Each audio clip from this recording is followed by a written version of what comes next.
हम भोज्यपुत्र नाय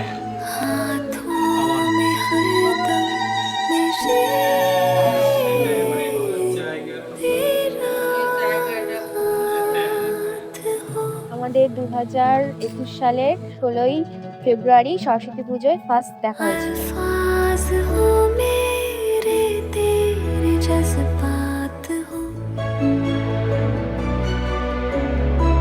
ফার্স্ট আমার দেখা হয়েছিল কৃষ্ণর সাথে স্কুলে সরস্বতী পূজা ছিল সেদিন।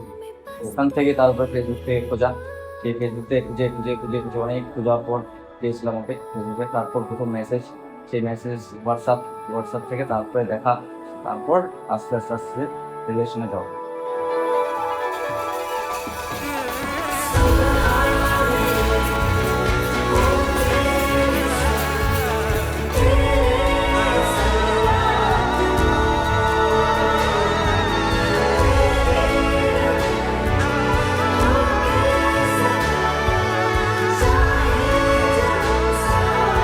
দেখা হচ্ছিল, কথা হচ্ছিল, তারপরে হঠাৎ করে একদিন আমারও ফিলিংস চলে আসছে ওর প্রতি, ওরও ফিলিংস চলে আসছে আমার প্রতি, কিন্তু কখনো আমাকে প্রপোজ করেনি। মানে সামনাসামনির মধ্যে কখনো আই লাভ ইউ এই প্রপোজটা হয়নি। তো আস্তে আস্তে ধীরে ধীরে 3 বছর হওয়ার পর আজ আমাদের বিয়ে।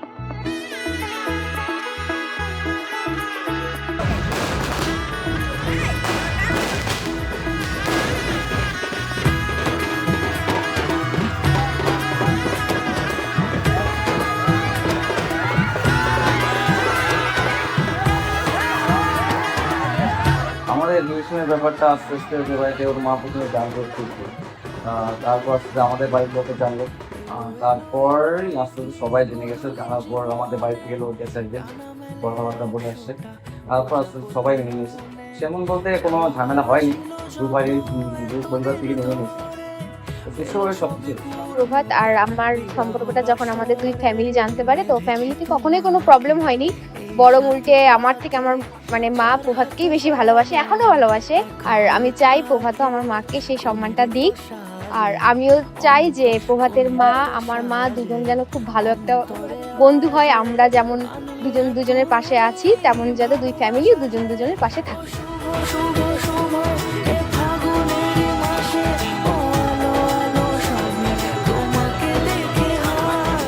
আমাদের দুজনের রিলেশন অনেকটা বঞ্চিত টাইপের, সারাক্ষণ শুনছি মারামারি করে থেকে যান, ঝগড়া ঝামেলা করে।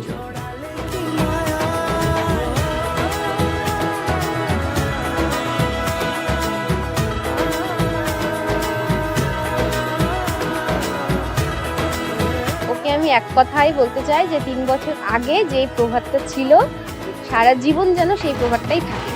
আমি যেই প্রভাতকে দেখে ভালোবাসছিলাম সেই প্রভাতটাই যেন সারা জীবন চেঞ্জ যেন কখনো না হয়।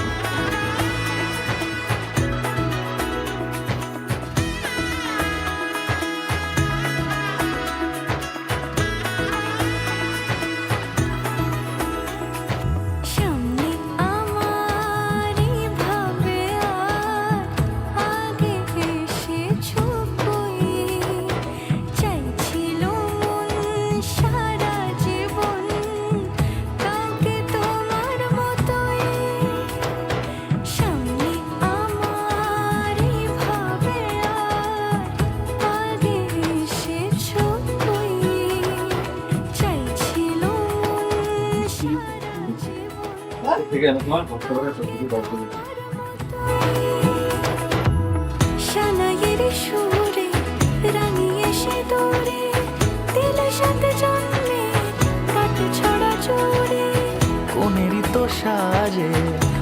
তোর জন্য একটা স্পেশাল মেসেজ থাকবে, যেটা এতদিন আমি ওকে যেভাবে ট্রিট করেছিলাম আগামী দিনে ওভাবেই করবো।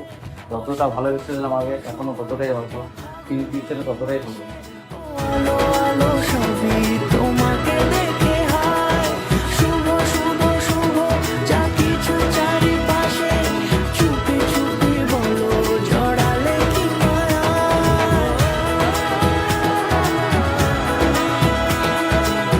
একটা কথাই বলতে চাই প্রভাতের ব্যাপারে, যে my husband the best husband.